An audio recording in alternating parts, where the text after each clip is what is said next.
Basına ve kamuoyuna. Biz seni ancak alemlere rahmet olarak gönderdik. İnsanlığın son peygamberi, ilahi mesajın son elçisi, mazlumların hamisi, kız çocuklarının müşfik önderi Hz. Muhammed'e salat ve selam olsun. O ki gelişiyle kız çocuklarını diri diri gömülmekten kurtarmış, merhametiyle onları kuşatmış, korumuş, kollamıştır. O ki yetim ve öksüzlerin hamisi, yalın ayaklıların umudu olmuştur. Kur'an'daki ifadeyle o, alemlere rahmet olarak gönderilmiştir.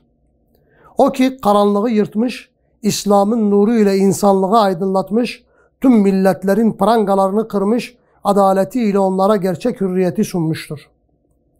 İşte o kutlu Nebi'nin, Allah'ın son elçisinin viladetini bir kez daha kutlamaya hazırlanıyoruz. 28 Nisan Pazar günü Diyarbakır Nevroz Parkı miting alanında düzenleyeceğimiz etkinlik ile bir kez daha onun ilahi mesajını tüm dünyaya haykıracağız. Bu büyük organizasyon için hazırlıklarımız sürüyor. Malum olduğu üzere 2006 yılından bu yana kutlu doğum haftalarıyla başladığımız ve her yıl düzenlediğimiz salon ve meydan etkinlikleri halkımızın yoğun teveccühünü aldı.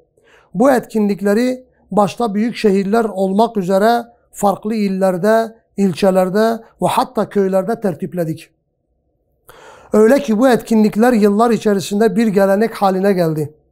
Her kutlu mevsime girdiğimizde halkımızın yaşadığı heyecan, Mevlid-i Nebi etkinliklerindeki coşku bu programların halkımız tarafından nasıl özümsendiğini de göstermiş oldu. Müslüman toplumların Hz. Muhammed sallallahu aleyhi ve sellemin dünyaya gelişini kutlaması, sevinç gösterisinde bulunması, bu vesileyle onun öğretilerini hatırlaması doğal olduğu gibi oldukça önemlidir.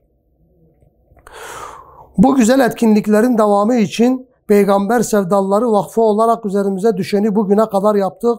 Bundan sonra da yapmaya devam edeceğimizi bilinmesini istiyoruz.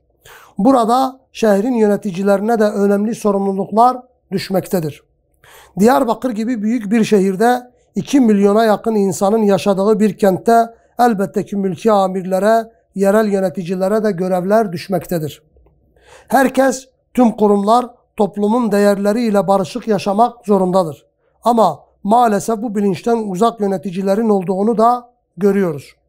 5 Nisan 2024 tarihinde Nevroz Parkı miting alanında düzenleyeceğimiz program için Diyarbakır Büyükşehir Belediyesi Ulaşım Dairesi Başkanlığı'na ücretsiz yolcu taşıması için belediye otobüslerinin tahsis edilmesi başvurusunda bulunduk. 10 gün boyunca cevap alamayınca 15 Nisan tarihinde Büyükşehir Belediyesi yetkilileri ile yüz yüze görüştük. Bir gün sonra aldığımız cevap yerel yöneticilerin idare ettikleri kentin değerlerinden uzak olduğunu gösterdi.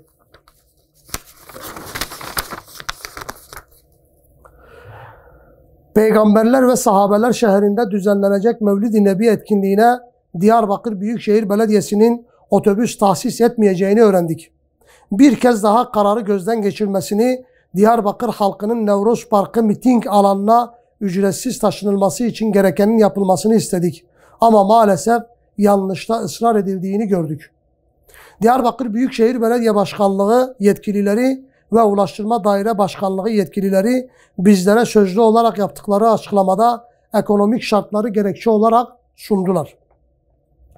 Şehirdeki bazı etkinlikler için ücretsiz otobüs tahsis edenler söz konusu Hz. Muhammed'i almak için organize edilen etkinlik olunca otobüs yok diyordu.